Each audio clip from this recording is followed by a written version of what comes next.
We're looking at hourly totals right now. Well, this office is the what I call the alert flood warning room. It's where the county conducts all storm operations. The centerpiece of this room is the flood warning system, a network of 120 automated stations spaced throughout the county. These stations are made up of rain gauges, stream gauges, weather stations, lake level stations, and these all report events in real time by radio to our offices. This represents the level of the water at in the river right now.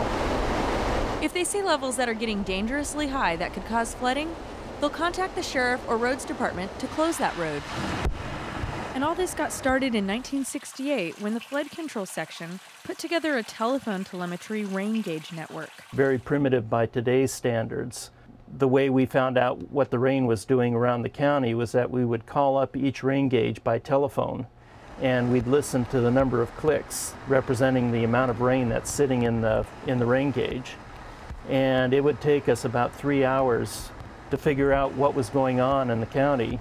And usually by that time, flooding had been going on for 2 hours. During the 1970s, the county had a series of disastrous floods. It demonstrated that the system we had of telephone telemetry rain gauges just did not work.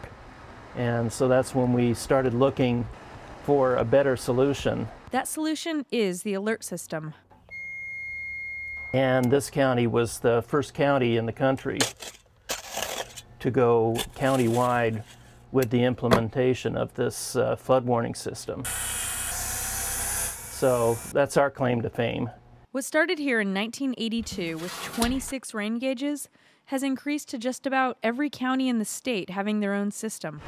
In the urban areas, we're looking for rainfall rates of ½ an inch of rain in an hour or higher.